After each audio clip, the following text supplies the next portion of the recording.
ఎరా రోడ్డు మార్చావు? లేదు సార్, ఇటు నుంచి కొంచెం మైలేజ్ తగ్గిద్దని. పెట్రోల్ రేట్లు బాగానే తగ్గాయి కదరా, ఇంకా షార్ట్ రూట్లో ఎందుకు వెళ్ళడం? రేట్స్ ఎలాగో తగ్గాయి కదా, వడ్డీ కూడా తగ్గించమన్నావు, లేదంటే అసలు కూడా ఎగ్గొడదాం అనుకుంటున్నాడేమో అన్నయ్య. కరెక్ట్గా చెప్పారా తమ్ముడు, లేకపోతే మైలేజ్ తగ్గాలనుకునేవాడు ఈ గతుకుల రోడ్లోంచి ఎందుకు వెళ్తాడు? అలాగే వెళ్ళే సార్, 2 రోజులు మీ వడ్డీ డబ్బులు మీకు ఇచ్చేస్తాను సార్.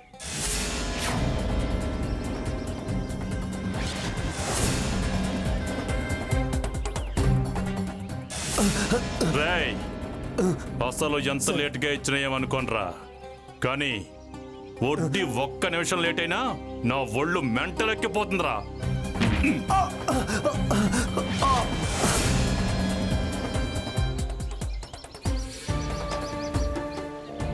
ఎందుకురా డబ్బు తీసుకునేటప్పుడు నన్ను దేవుణ్ణి చేస్తారు, ఇచ్చేటప్పుడు మాత్రం రాక్షసుణ్ణి చేస్తారు.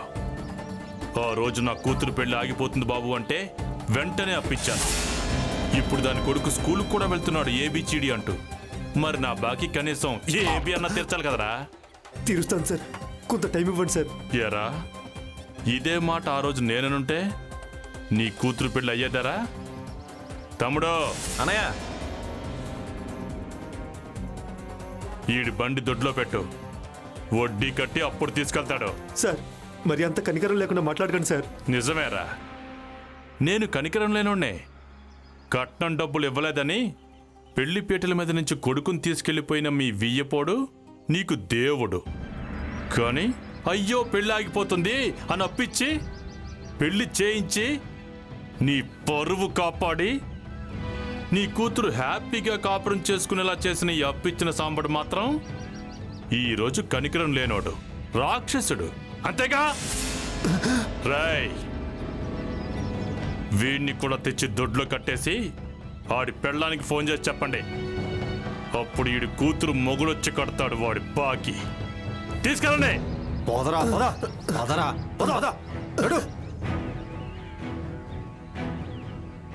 తమ్ముడు,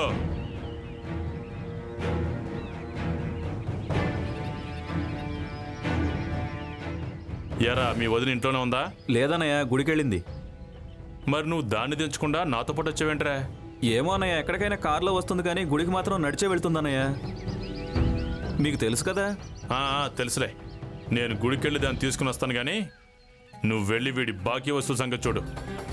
అవసరమైతే వీడితో చెయ్యి తీసి వాళ్ళకి కొరియర్ పంపించు. మన డాక్టర్ గారిని పిలిపించి వీడికి వైద్యం చేయించు. ఇంతకీ ఏ గుడికి వెళ్ళిందిరా? ఊరి బయట పెద్దమ్మ గుడికి అన్నయ్య. పెద్దమ్మ గుడికా? సరే, నువ్వు వెళ్ళు. అలాగే అన్నయ్య.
రేష్మ అటు కాదు, దా ఇటు.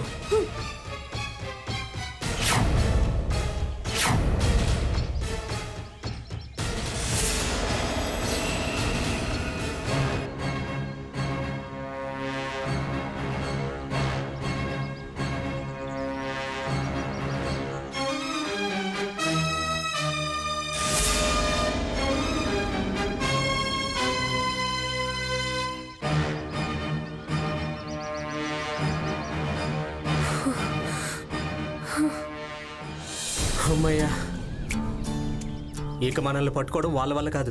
అది సరే, అసలు ఇదేం ఊరు? మనం ఎక్కడుండాలి? ఏం చేయాలి? ప్రస్తుతం మన పరిస్థితి ఏంటి? ఎవరైనా అడిగితే ఏం? లేచిపోదాం అనుకున్నప్పుడు కూడా కామ్గానే ఉన్నావు. ఇప్పుడేంటి ఇన్ని ప్రశ్నలు అడుగుతున్నావు? ఎగ్జామ్ పేపర్లో కూడా ఇన్ని ప్రశ్నలు ఉండవు కదే. అది 3 గంటల పరీక్ష. అప్పుడు ఆన్సర్ తెలియకపోయినా తర్వాత తెలుసుకుని సప్లిమెంటరీ రాయొచ్చు. కానీ ఇది జీవితం. దీని ఆన్సర్ ఇప్పుడే తెలియాలి. తర్వాత తెలుసుకుందామనుకుంటే అప్పటి వరకు జీవితం ఆగదు. మొత్తానికి టీచర్ అనిపించుకున్నావు. ఇంకేం టీచర్, పరీక్ష రాయకుండానే తీసుకొచ్చేసావుగా.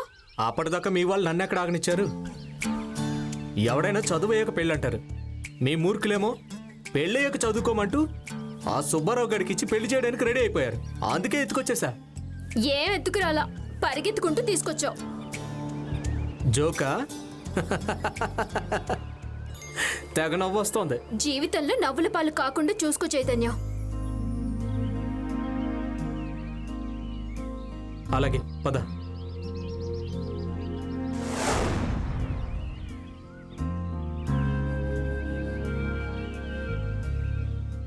ఇంకా నా వల్ల కాదు చేతు, నేను నడవలేను. రేష్మా, వచ్చేసాం కదా. ఆయన ఇదే రోడ్డు. ఒక్క వెహికల్ కూడా కనబడడం లేదు. ఛే, ఇంకా ఎంతసేపు Chaitanya?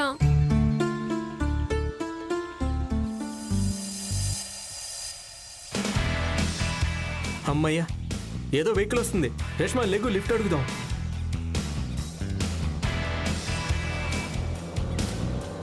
Sir sir, please. Sir, sir, ఆపండి ఆపండి సార్. సార్, ప్లీజ్ ఆపండి సార్. సార్ కొంచెం లిఫ్ట్ ఇస్తారా? అప్పు ఎంతైనా ఇవ్వగలను, కానీ లిఫ్ట్ మాత్రం ఇవ్వలేను. సార్ పోనీ అదే ఇవ్వండి సార్. ఏది ఇచ్చినా పర్వాలేదు. మంచి మాటకారవే. హెల్ప్ చేస్తే థ్యాంక్ఫుల్గా కూడా ఉంటాను సార్.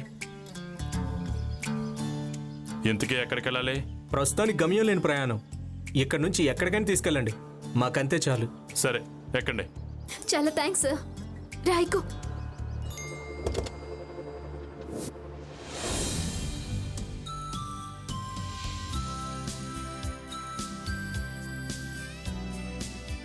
మొత్తానికి ధైర్యం చేసి పారిపోయి వచ్చేశారు. నిజానికి ఆ ఉద్దేశం లేదు సార్, కానీ తప్పలేదు. తప్పులు ఎప్పుడూ తప్పనిసరి పరిస్థితుల్లోనే చేస్తారు. మరి ఇప్పుడు ఎక్కడికి వెళ్తారు? ఏం చేస్తారు? అదే సార్ నాకు అర్థం కావడం లేదు. చాలా టెన్షన్గా ఉంది. నా ఫ్రెండ్ ఒకడు ఈ ఊళ్ళోనే ఉన్నాడు సార్. వాడికి చెప్పాను, ఇక్కడికే రమ్మన్నాడు. డ్రైవర్ ఉద్యోగం ఇప్పిస్తానన్నాడు. నా దగ్గర కొంత అమౌంట్ ఉంది. ముందేదైనా ఉద్యోగం ట్రై చేస్తాను, లేదంటే సొంతంగా నేనే ఏదైనా ఒక వెహికల్ తీసుకొని అద్దెకి తిప్పుకుంటాను సార్. మంచిది. ఏదైనా ఆలోచించి చేయండి. మీకు ఏదైనా హెల్ప్ కావాలంటే నాకు కాల్ చేయండి.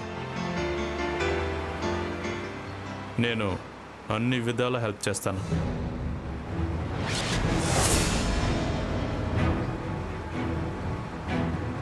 చాలా థ్యాంక్స్ సార్. సార్ మీ నెంబర్ చెప్తారా సార్?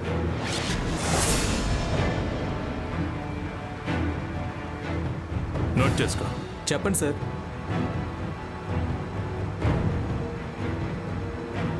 చాలా థ్యాంక్స్ సార్.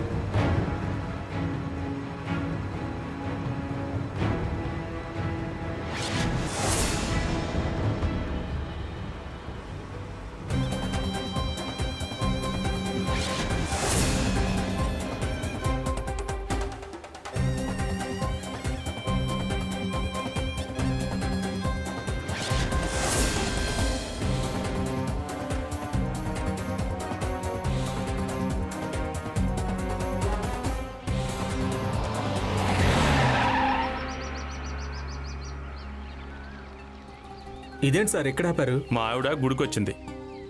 ఆవిడని పికప్ చేసుకోవడానికి వచ్చాను. ఓహో, చేతు, గుడి చాలా బాగుంది. మనం కూడా వెళ్ళి దండం పెట్టుకుందామా? ఇప్పుడు మనకు అంత టైం ఎక్కడుంది రేష్మా? ఇప్పుడే టైం లేకపోతే ఇక ముందు ముందు ఇంకేం టైం ఉంటుంది? వెళ్ళు, గుళ్ళోకి తీసుకెళ్ళు. అమ్మవారి ఆశీస్సులుంటే మీకంతా మంచిగా జరుగుతుంది. చాలా థ్యాంక్స్ సార్. మీరు చెప్పినట్టు కాసేపు ఇక్కడే ఉండి వెళ్తాం. మీరు వెళ్ళండి సార్. కుదిరితే పెళ్లి చేసుకోండి.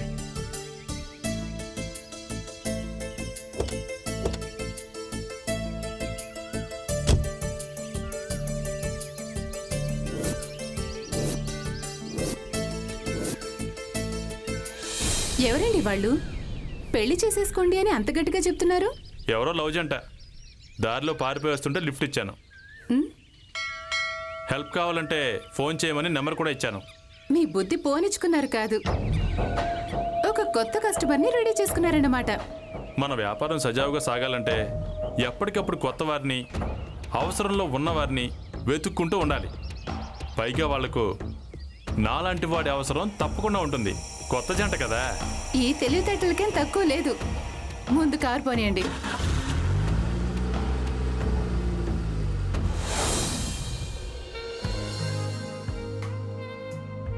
ఇప్పుడు ఏం చేద్దాం చైతు? చేసేదేముంది, మనకి ఏ ఉద్యోగం వచ్చేలా లేదు. వాడేమో చేతులు ఎత్తేశాడు. వచ్చిన ఉద్యోగాలేమో వదిలేసి వచ్చేలా లేవంటే ఎలా? ఏంటి వచ్చేది?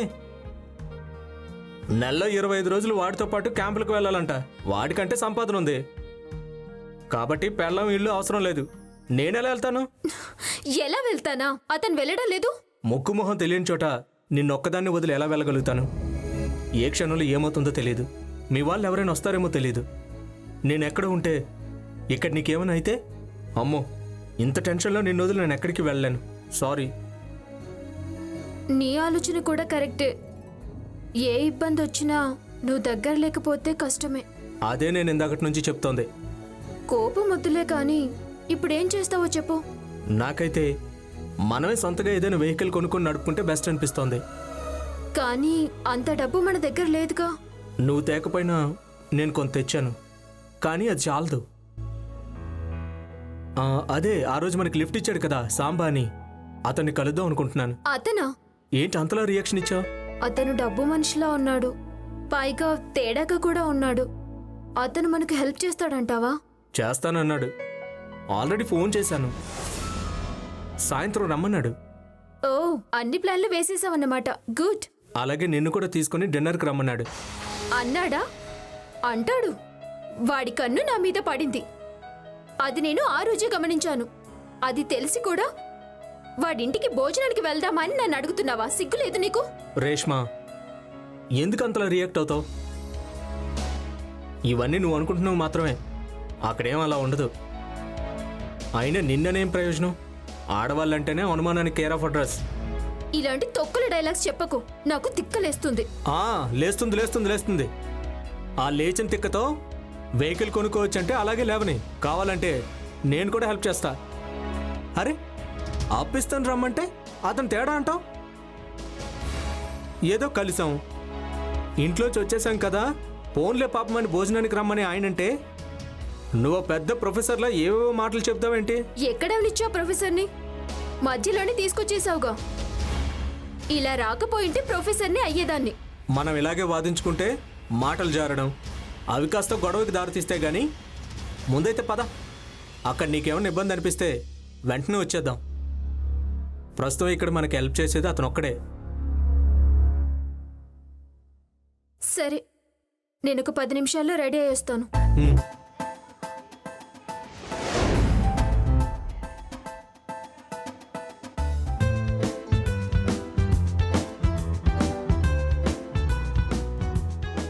ఎవరు కావాలి?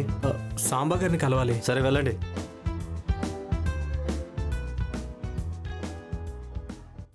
సార్, సార్,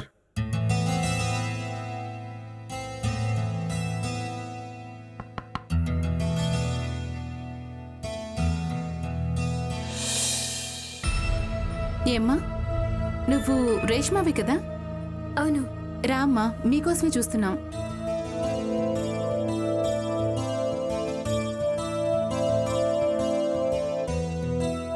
కూర్చోండి. మీరు మాట్లాడుతూ ఉండండి, ఇప్పుడే వస్తాను. అలాగేనండి.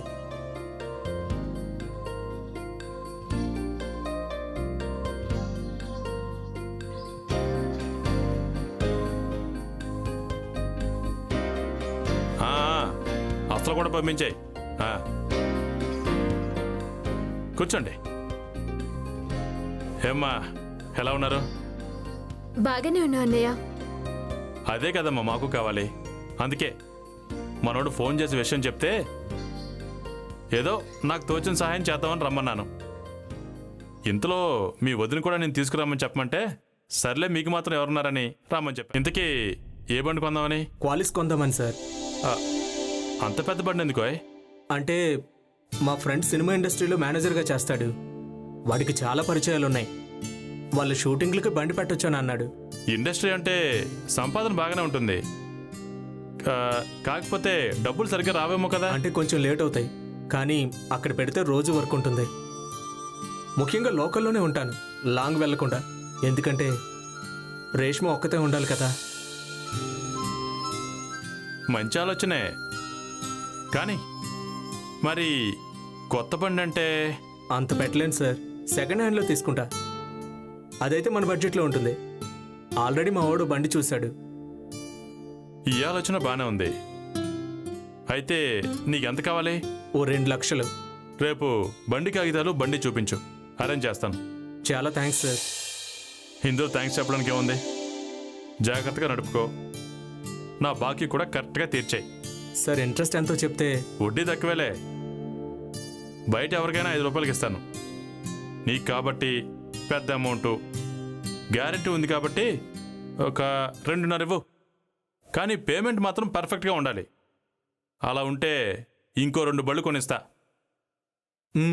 లేకపోతే నిన్ను నీ బండిని తీసుకొచ్చి దొడ్లో కట్టేస్తా.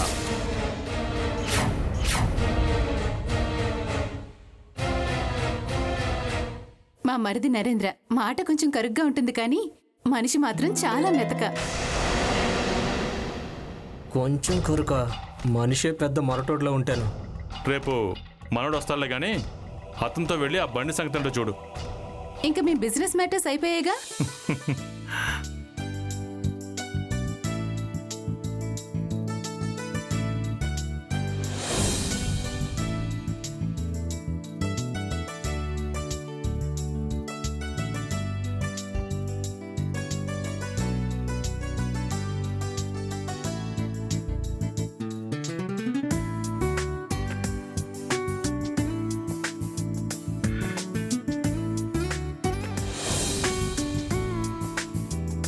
రేష్మా,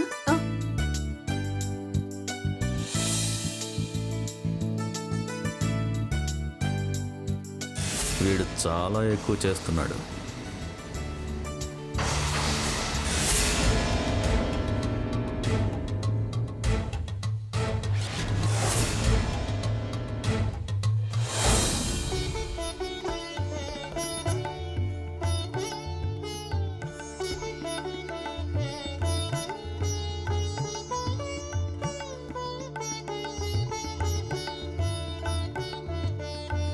తీసుకోండి. వద్దండి. రేష్మా కొనివ్వండి.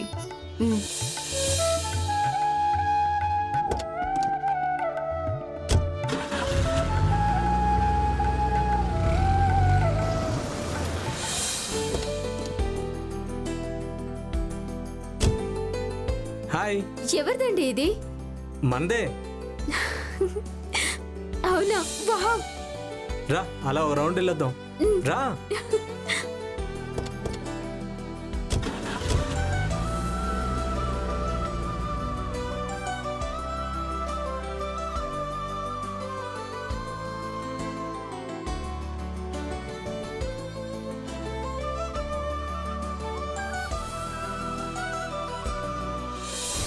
సరే అయితే.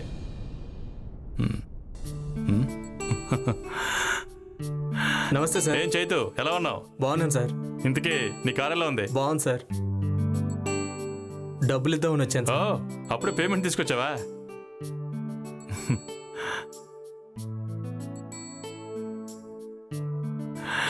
Very good.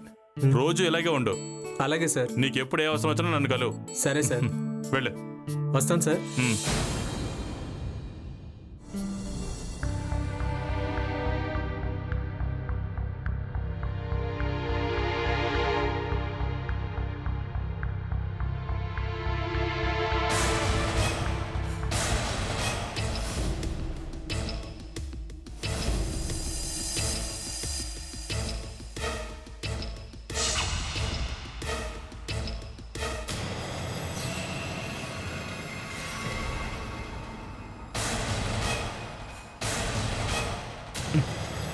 మంద అయిపోయింది.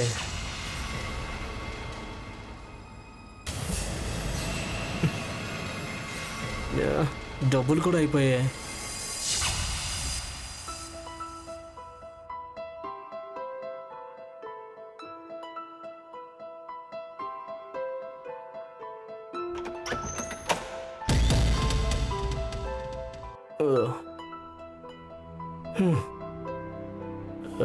ఏంటి చేతు, ఫోన్ చేస్తే లిఫ్ట్ చేయవేంటి? అదే తాగొచ్చావా? అదే ఎందుకు ఇలా మారిపోతున్నావు చేతు? నువ్వు మంచివాడివని, నీకు ఎలాంటి అలవాట్లు లేవని నిన్ను ప్రేమించి పెళ్లి చేసుకున్నాను. కానీ కానీ నువ్వు ఇప్పుడు ఏం చేస్తున్నావు? అబ్బా, ఇప్పుడు ఏమైంది రేష్మా? షూటింగ్లో డ్రైవర్స్ అందరూ తాగమని బలవంతం చేస్తే తాగాను. అబద్ధాలు చెప్పడం కూడా నేర్చుకున్నావా? అసలు నువ్వు వెహికల్ తీసుకొని షూటింగ్కి రావడం లేదని మేనేజర్ ఫోన్ చేసి చెప్పాడు. ఇచ్చిన డబ్బుల్ని కూడా నువ్వు ఇంటికి తీసుకురాకుండా ఏం చేస్తున్నావు? నీకు అనవసరం. నాకే అవసరం. చెప్పు, ఏం చేస్తున్నావు? నేను నమ్మినందుకు నాకు ఇలాగే జరగాలి. ప్లీజ్ బంగారం, ఈ ఒక్కరోజే బంగారం, ఇంకెప్పుడు ఇలా చేయను. ప్లీజ్ బంగారం, నా బుజ్జి కదా. సరే, ఇంకోసారి తాగవు కదా? మ్మ్హ్మ్. నాకు ఆకలేస్తుందిరా. సరే పద.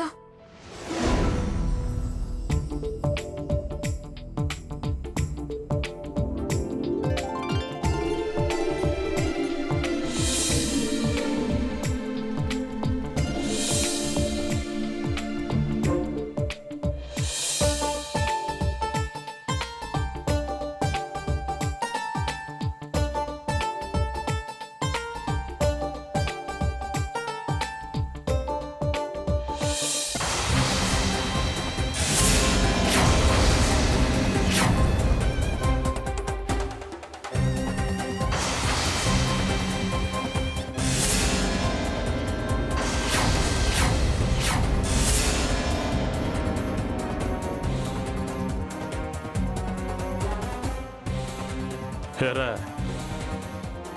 నా వడ్డీ డబ్బులు కట్టకుండా ఇక్కడ రొమాన్స్ చేసుకుంటున్నారా?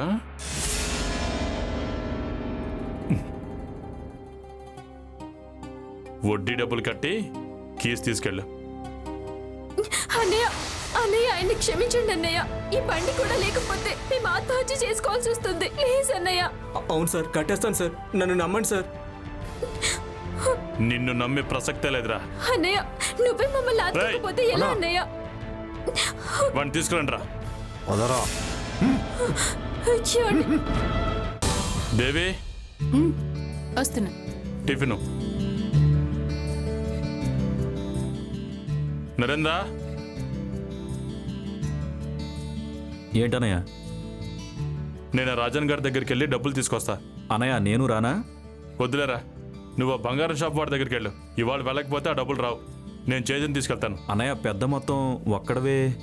ఏం పర్లేదు, నాకేమన్నా కొత్త? నువ్వు వెళ్ళు. సరే అన్నయ్య.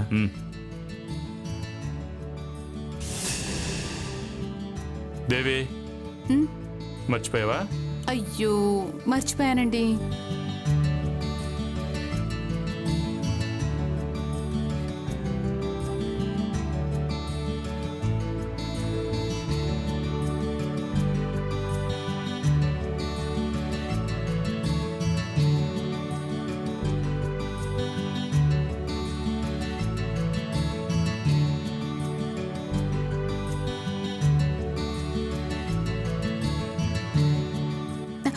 వద్దండి, నేను ఈరోజు ఉపవాసం. ఎందుకే ఉపవాసాలు? సరే,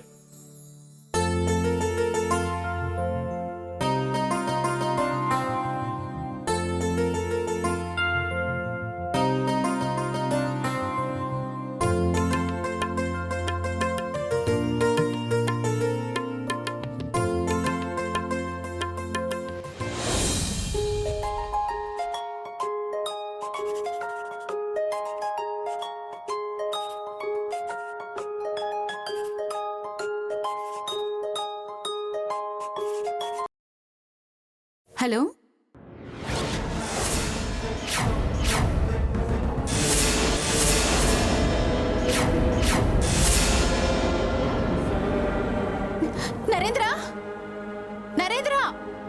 ఏంటోదినా ఏమైంది?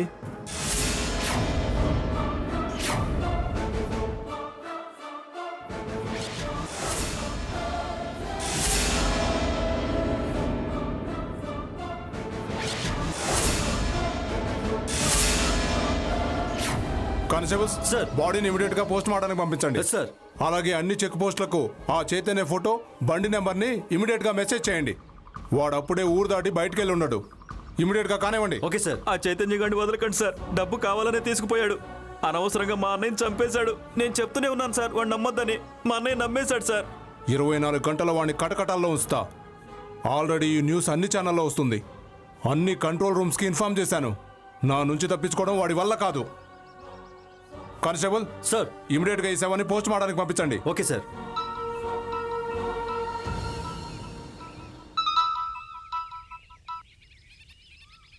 హలో,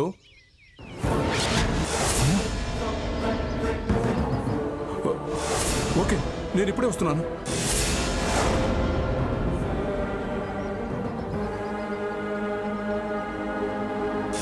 ఎంత సహాయం చేశాడ్రా మా అన్నయ్య నీకు? ఆ డబ్బంతా తీసుకురా. మా అన్నయ్య నాకు ఇవ్వరా. నరేంద్ర ఆగు. ఏయ్, మర్యాదగా జరిగింది చెప్పు. డబ్బు కోసమేగా ఆ సాంబాగాన్ని చంపావు? చెబుతాను సార్. అసలు ఏం జరిగిందంటే సరే సరే నేను వచ్చేస్తున్నాను. పెట్టే ఎదవన్నారు ఎదవా. ఆ జీవగాడు 40 లక్షలు ఇచ్చేది ఉంటే 20 లక్షలు ఇచ్చాడు. ఏంట్రా అంటే తర్వాత ఇస్తాను కదా అంటున్నాడు. తీసుకునేటప్పుడు రేపిస్తా, పూల్లో పెట్టిస్తా అని చెప్పాడు. తీరా అడిగేసరికి డబ్బులు లేవని, నెక్స్ట్ టైం ఇస్తామని చెప్తారు. ఈసారి రాని వాడి కథ చెప్తాను.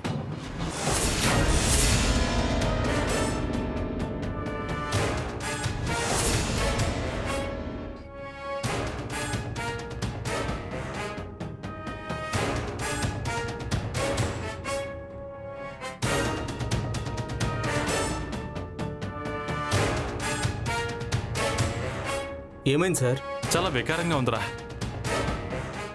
ఎక్కడైనా బండి ఆపు, టాయిలెట్కి వెళ్ళొస్తాను.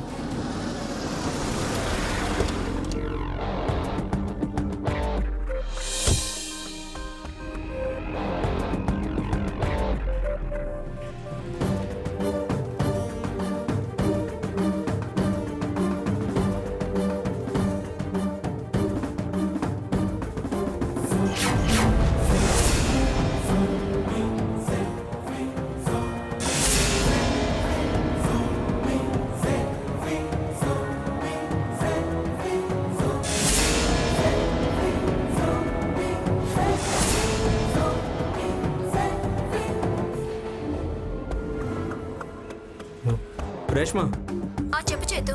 నువ్వు వెంటనే రెడీ అయ్యి బట్టలు సర్దుకొని మార్కెట్ దగ్గర ఉన్న కిరాణా కొట్టు దగ్గరకు వచ్చాయి. అలాగే. నేను డబ్బులు తీసుకొని వస్తున్నాను. ఓకే. అలా ఇద్దరం పారిపోయి హోటల్కి వచ్చాం సార్. ఏమండి చెప్పండి. రూమ్లు ఏమైనా ఉన్నాయా? ఉన్నాయండి. ఎంత? సింగిల్ రూమ్ 2000 అండి. సరే.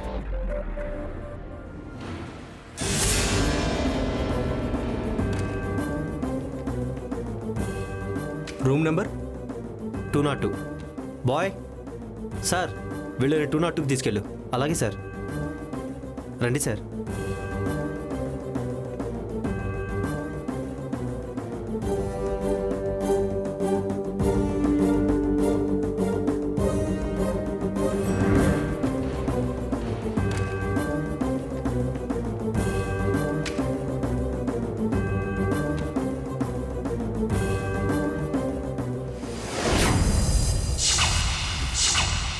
ఎక్కడిదండి ఇంత డబ్బు?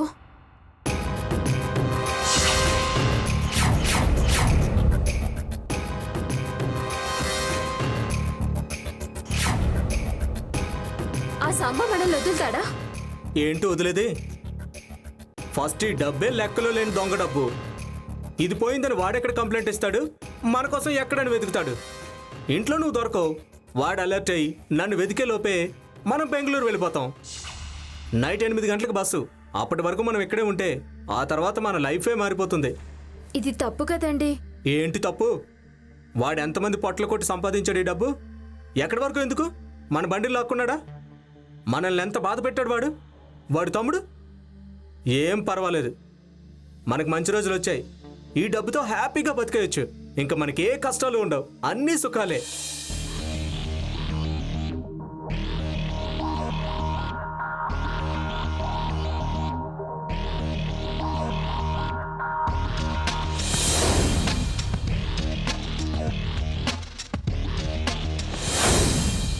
నగరంలో ప్రముఖ వడ్డీ వ్యాపారి సాంబా ఈ రోజు మధ్యాహ్నం దారుణంగా హత్య చేయబడ్డారు.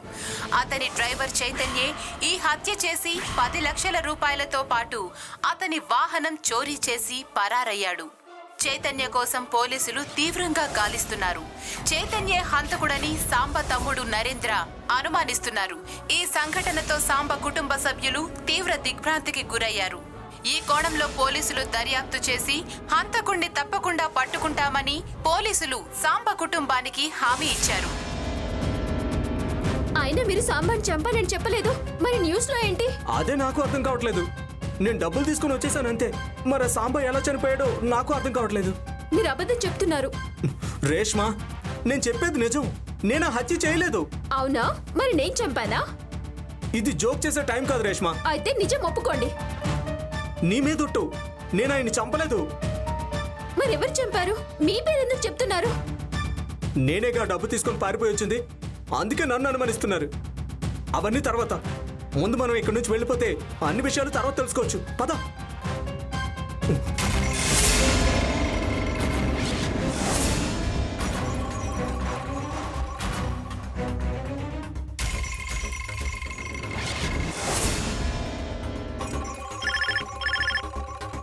హలో, రూమ్ నెంబర్ 202 నుండి బయట ఎవరో లాక్ చేశారేంటి? వెంటనే తీయండి, మేము అర్జెంటుగా బయటకు వెళ్ళాలి. అవును సార్, మేమే లాక్ చేసాం దాన్ని. ఎందుకు చేశారు? 10 నిమిషాలు ఆగితే పోలీసులు వచ్చి చెప్తారు సార్. వాళ్ళకి తెలిసిపోయింది రేష్మా. పోలీసులకు మనం ఇక్కడ ఉన్నామని చెప్పేశారు. వాళ్ళు వస్తున్నారు. ఇప్పుడు ఎలా?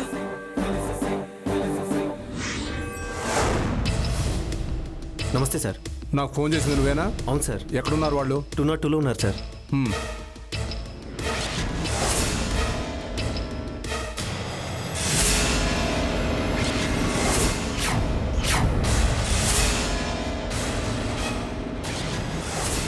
రాస్కల్, పదరా స్టేషన్కి. పదమ్మా పద. అది సార్ జరిగింది. అంతేగాని నేను సాంబా గారిని చంపలేదు. నాకంత ధైర్యం లేదు సార్. ఎస్ఐ గారు, వీడి మాటలు నమ్మకండి సార్.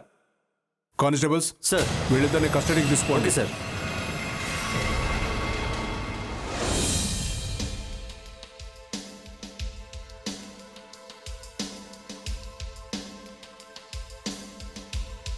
సార్, సార్ చనిపోయిన Samba postmortem report sir. Sir,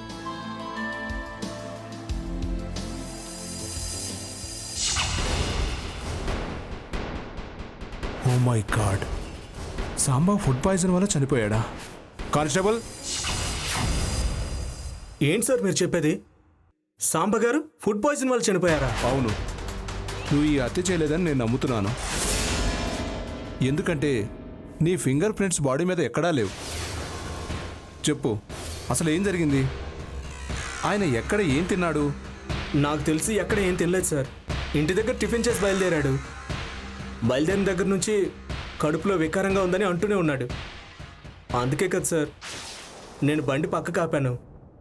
అప్పుడే అవకాశం వచ్చిందని దొంగతనం చేసి పారిపోయాను తప్ప నిజంగా నేను ఆయన్ని చంపలేదు సార్. అవును సార్, మా ఆయన్ని హత్య చేయలేదు. దయచేసి మమ్మల్ని వదిలేయండి సార్.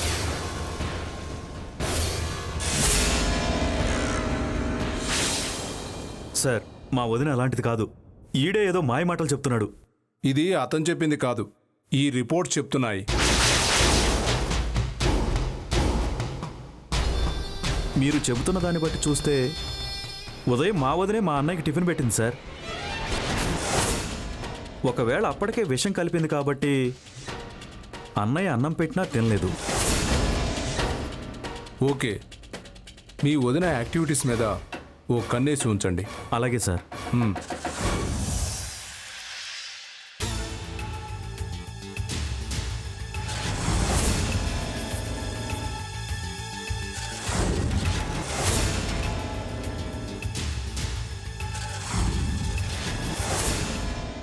నేను మళ్ళీ ఫోన్ చేస్తాను.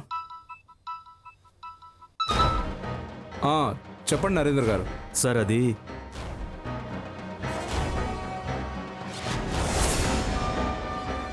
ఓకే, మీరు అక్కడే ఉండండి, నేను ఇప్పుడే వచ్చేస్తున్నాను.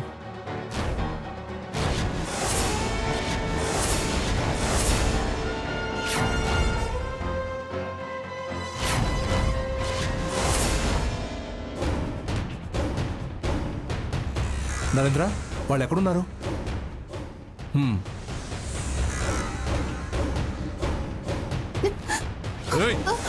పొదరా పొద.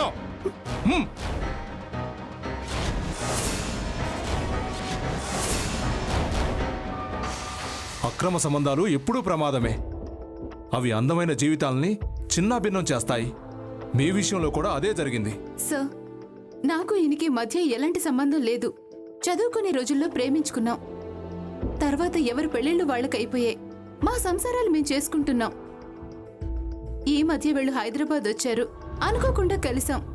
అప్పటినుంచి అప్పుడప్పుడు ఇలా కలిసి మా బాధలు పంచుకుంటాం, అంతే. ఇప్పుడు కూడా మా ఆయన చనిపోయాడని నన్ను ఓదార్చడానికి వచ్చారు సార్. పిచ్చోళ్ళలా కనపడుతున్నావా నీకు? అన్నయ్య చనిపోయి 2 రోజులు కూడా కాలేదు, అప్పుడే నువ్వు వీడిని కలవడానికి వెళ్ళావంటే మీ ఇద్దరి మధ్య ఎంత రిలేషన్ ఉందో చెప్పాల్సిన అవసరం లేదు. నరేంద్ర, ఛీ, నన్ను అలా పిలవకు. నువ్వంతా ప్లాన్ ప్రకారమే చేశావు. ఆ రోజు అన్నయ్య అన్నం తినిపించబోతే వద్దని తోసేసావా లేదా? అవును, కానీ ఆ రోజు నువ్వు ఉపవాసంలో లేవు. మధ్యాహ్నం మన ఇద్దరం కలిసి భోంచేశాం. నీకు తేనెలో విషం ఉందని తెలుసు కాబట్టే అన్నయ్య పెట్టిన అన్నం ముద్దలు నువ్వు తినలేదు. సార్, ఈమె నమ్మక ద్రోహురాలు. మా అన్నయ్యని కావాలని చంపింది. అసలు డబ్బు కోసమే పెళ్లి చేసుకుంది. ఈమెతో నిజం ఒప్పించి శిక్ష పడేలా చెయ్యండి. అప్పుడే మా అన్నయ్య ఆత్మ శాంతిస్తుంది.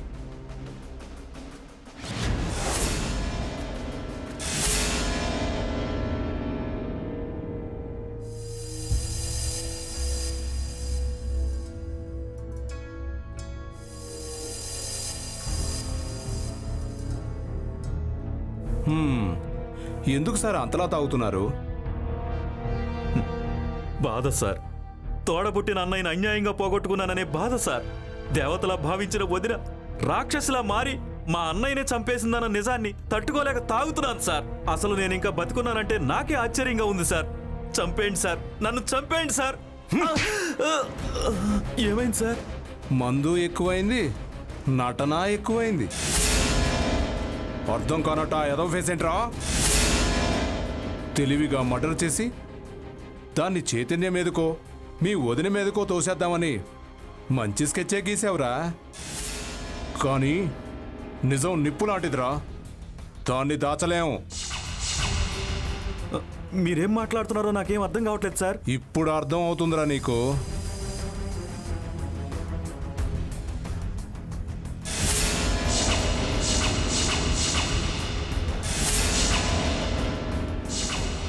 ఈ ఫోటో నీ ఫోన్లోకి ఎలా వచ్చింది? ఇందులో పెద్ద నేరమే ఉంది సార్.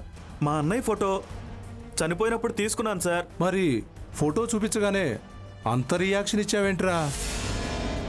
మామూలుగా ఫోటో ఉంటే నాకెందుకు అనుమానం వస్తుందిరా?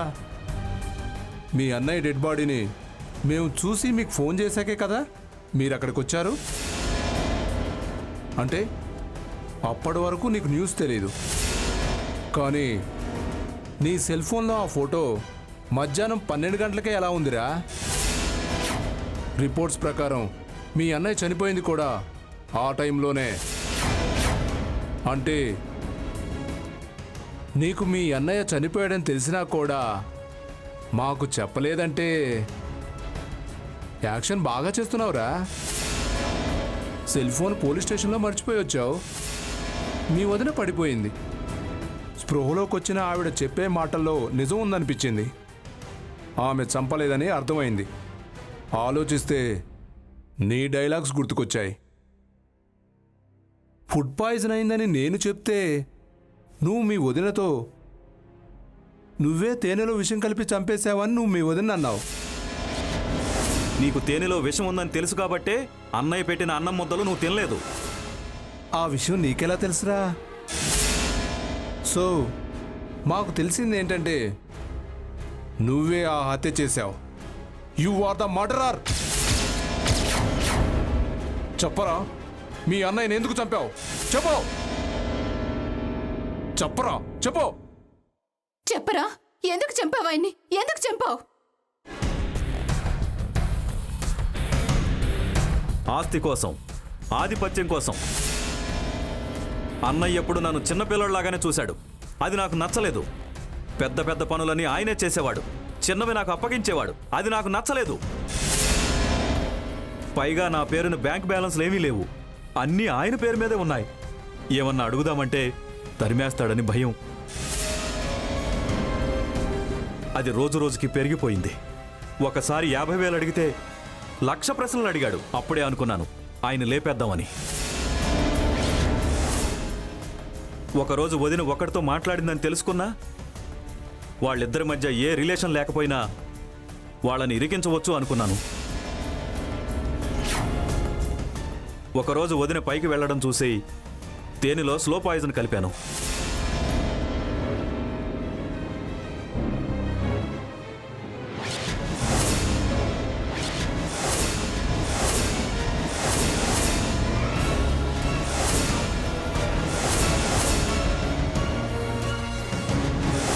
ఆయన్ని గమనించమని చైతన్యను కూడా ఏసేసి ఆ డబ్బు తీసుకురమ్మని మా వాళ్ళని పంపించాను.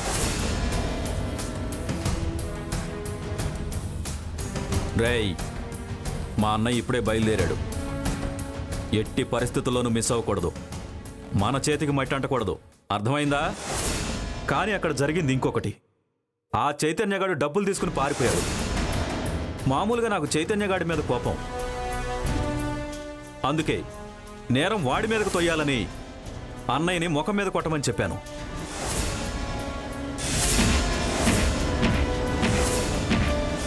డబ్బు కోసం చంపేశాడని చెబుదామనుకున్నాను. అప్పుడు మావాడు నాకు పంపిన ఫోటోనే అది. నిజానికి ఈ ఫోటో దొరక్కపోతే ఖచ్చితంగా మీ వదిన ఈ నేరం చేసిందని అనుకునేవాళ్ళం. మీ అదృష్టం బాగుంది కాబట్టి ఈ నేరం నుంచి తప్పించుకోగలిగారు. లేదంటే అయినా ఎప్పుడూ ఇబ్బంది కలిగించే విషయాలకి దూరంగా ఉండటమే మంచిది. నువ్వు అంతే. పరిస్థితులు ఎలాంటివైనా నేరం చేయాలన్న ఆలోచనే రాకూడదు. కానీ వచ్చింది. అందుకు తగిన శిక్ష నీకు తప్పదు. కాకపోతే హత్యా నేరం నుంచి తప్పించుకోగలిగావు. ఇక నుంచైనా జాగ్రత్తగా బతుకో. అసంతృప్తితో చాలామంది నీలాగే నేరస్తులు అవుతున్నారు. దయచేసి అపార్థాలకు తావివ్వక అర్థం చేసుకోవడానికి ప్రయత్నం చేయండి. Constables, sir. వీళ్ళని తీసుకెళ్లి సెల్లో వేయండి. Okay sir.